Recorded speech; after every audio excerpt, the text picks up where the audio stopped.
জ্ঞান অর্জন করো। প্রথমেই তোমরা কি করো? জ্ঞান অর্জন করো। জ্ঞান অর্জন করার পর কি করতে হবে?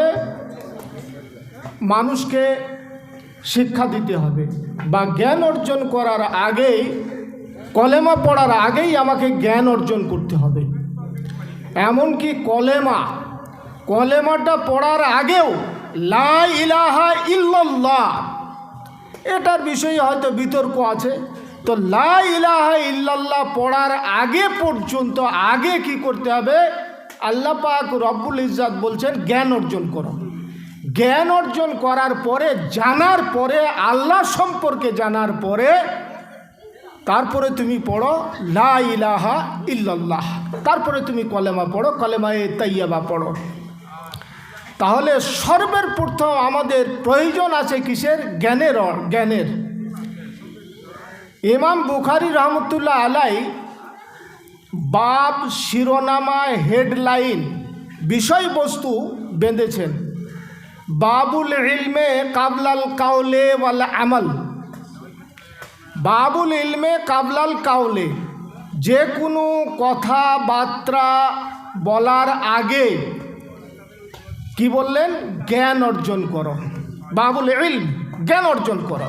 ওয়াল আমাল, যে কোনো আমল করার আগে, এবং যে কোনো আমল করার আগে, যে কোনো আমল বলতে আপনি সালাত আদায় করুন, সিয়াম পালন করুন, আপনি জাকাত দেন, আপনি কোরআন তেলাওয়াত করুন, আপনি দান খয়রাত করুন, যে কোনো ইবাদত করুন না কেন, যে কোনো আমল করুন না কেন, তার আগে আপনাকে কি করতে হবে? জ্ঞান অর্জন করতে হবে। তাহলে যে কোনো কথাবার্তা বলার আগে, এবং যে কোনো পৃথিবীর বুকে 30 পারা যে কোরআন এসেছে, এই 30 পারা কোরআনে যত কিছু আলোচনা আছে, সেই আলোচনাগুলো জানার আগে আমাকে করতে হবে কি? জ্ঞান অর্জন করতে হবে। আল্লাহ রসুল আকাই নামদার তাজদারে মাদানী জনাবি আহমেদ মুস্তফা মোহাম্মদ মুস্তফা সাল্লাল্লাহু আলাইহি সাল্লাম বললেন যে মাই ইউরিদুল্লাহু বিহি খাইরান ইউফাক্কিহু ফিদ্দীন। আল্লাহ পাক রব্বুল ইজ্জাত যাদের জন্য কল্যাণ কামনা করেন, যাদের জন্য মঙ্গল চান, যাদের জন্য ভালো চান, আল্লাহ যাদেরকে ভালো উপহার দিতে চান, তাদেরকে কি করেন? বলছে ইরিদুল্লাহ মাই ইউরিদুল্লাহু বিহি খাইরান ইউফাক্কিহু ফিদ্দীন। এই দ্বীনি ইলমে শিক্ষার সুযোগ দান করে দেন। এই দ্বীনি ইলমে শিক্ষার সুযোগ দান করে দেন। তাহলে আল্লাহ পাক রব্বুল ইজ্জাত যাদেরকে ভালোবাসেন তাদেরকে কি দেন? এই ধর্মীয় জ্ঞান দেন। এটা কিন্তু দুনিয়াবি জ্ঞান নয়, এটা দুনিয়াবি জ্ঞানের কথা বলা হয় নাই, এটা ধর্মীয় জ্ঞানের কথা বলা হয়েছে। যে আল্লাহ পাক রব্বুল ইজ্জাত যাদেরকে ভালোবাসেন তাদেরকে এই ধর্মীয় জ্ঞানটা, ধর্মীয় ইলমটা, ধর্মীয় শিক্ষাটা দেন।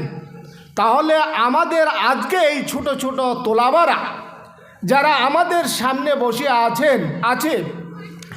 আমাদের মধ্যে এখানে যারা ওলামারা বসে আছে, ওলামারাও এক প্রকারের তোলাবা, ইলমের শেষ নাই। তো ওলামারা আমরা যারা বসে আছি, নিঃসন্দেহে আল্লাহ পাক রব্বুল ইজ্জাত আসমানের নিচে, জমিনের উপরে যত রকম মখলুক আছে, যত রকম, খালি মানুষ নয়, যত রকম মখলুক আছে, সমস্ত মখলুকের চেয়ে আল্লাহ পাক রব্বুল ইজ্জাত এদেরকে বেশি ভালোবাসেন। বলুন আলহামদুলিল্লাহ। এমনকি এই তুলাবাদের জন্য একটা রওয়ায়াত আসছে ওলামাদের জন্য, হাত্তাল হিতান ফিল জাওফিল মায়া, এমনকি মাছ পর্যন্ত পানির ভিতর থেকে এই তুলাবাদের জন্য কি করে? দোয়া করতে থাকে। পিপিলিকা পর্যন্ত মাটির ভিতর থেকে কি করতে থাকে? এই তুলাবাদের জন্য দোয়া করতে থাকে। আল্লাহর যারা নূরের সৃষ্টি, যে ফেরেশতা, এই তুলাবারা যে রাস্তায় চলে, আমরা যাদেরকে ফকির বলি, আমরা যাদেরকে ভিখারি বলি, আমরা অনেকেই অল্প বয়সী ছেলে, তো তাদের তো এমন কিছু জ্ঞান আসে নাই, এদের উপরে নামাজও ফরজ হয় নাই, শরীয়তের কোনো কাজও ফরজ হয় নাই। যদি হয়তো অল্প কিছু মুষ্টি চাল আদায় করতে গিয়ে যদি কিছু বিক্রি করে দিল, তখন বলে এরা চোর। এরা কি করছে? এগুলো চোরদের কারখানা, এরা চোর তৈরি করে। দুঃখের কথা, যাদের জন্য করলাম চুরি তারা বলে চোর। আরে সমাজের জন্যই তো চুরি করছে এরা, মুষ্টি চাল আদায় করছে সমাজকে সঠিক রাস্তা দেখানোর জন্য, সমাজকে সঠিক পথ দেখানোর জন্য। তবে এখানে একটা সুসংবাদ পেলাম যে এখানে ছাত্রদের মুষ্টি চাল আদায় করা হয় না। ঠিকই আছে, এটাও ভালো, কিন্তু যারা আদায় করে তাদেরকেও খারাপ আমি বলবো না, যারা করেন তাদেরকেও খারাপ বলবো না। যে মাদ্রাসাগুলো মুষ্টি চাল আদায় করান তাদেরকে আমি খারাপ বলবো না, তবে যারা করান না আলহামদুলিল্লাহ। বলে কেন খারাপ বলবেন না মল সাহেব? ওরা দরজায় দরজায় মুষ্টি চাল আদায় করে, তো খারাপ কেন বলবেন না এ কাজটা? না, বলবো না। এই জন্যই বলবো না, আমার অভিজ্ঞতার কথা বলছি। আমি বহুদিন ধরে শিক্ষকতা করছি এবং হেড পোস্টেই শিক্ষকতা করে আসছি। এই জন্যই বলবো না। আজকে যারা অন্য অন্য মাদ্রাসা থেকে ফারেক হয়ে আসছে, ভালো করে বুঝবেন, কোথাও কিশনগঞ্জ থেকে ফারেক হয়ে এলো, কোথাও জামিয়া সালাফিয়া থেকে ফারেক হয়ে এলো, উত্তরপ্রদেশ থেকে ফারেক হয়ে এলো, দেখা গেল তার যোগ্যতা রয়েছে, তার পড়ানোর দার্সে দেওয়ার যোগ্যতা রয়েছে। তাকে যখন ইন্টারভিউ নেওয়া হচ্ছে, সে দেখা গেল ফার্স্টে হলো।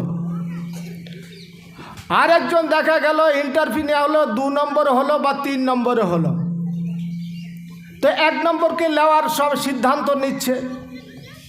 বলে ভাই দেখেন, তবে আপনাকে তো নিচ্ছি, চয়েস করলাম, আমাদের হয়তো এটা ফারিগি মাদ্রাসা বা 4 জামাত পর্যন্ত মাদ্রাসা বা 5 জামাত পর্যন্ত মাদ্রাসা, তবে আমাদের মাদ্রাসা তো কোনো আর্থিক অবস্থা নাই, এটা তো বেসরকারি মাদ্রাসা, সরকার আমাদেরকে তো এমন কিছু দেন না, অবদান নাই, এটা পাবলিক হচ্ছে সরকার। কে সরকার? আর পাবলিকই হচ্ছে সরকার, সাধারণ মানুষই হচ্ছে সরকার।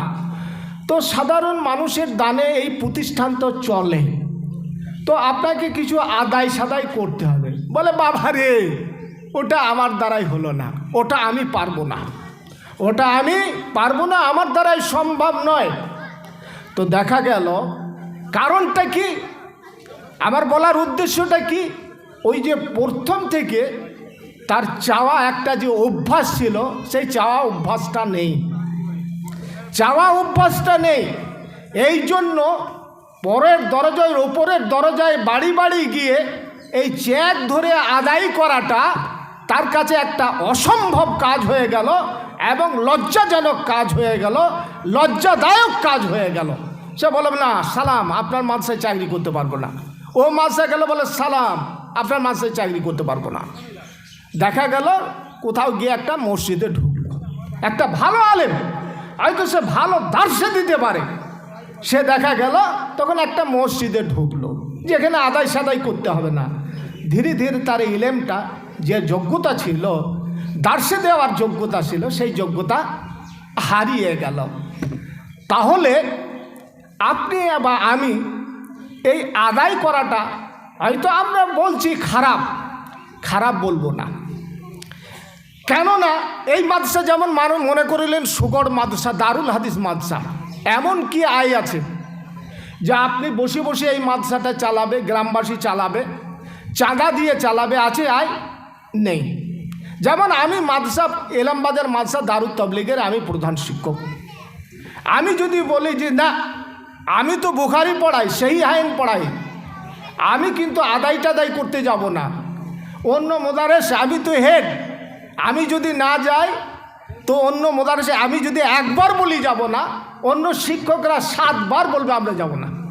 তাহলে মাদ্রাসা চালানো যাবে?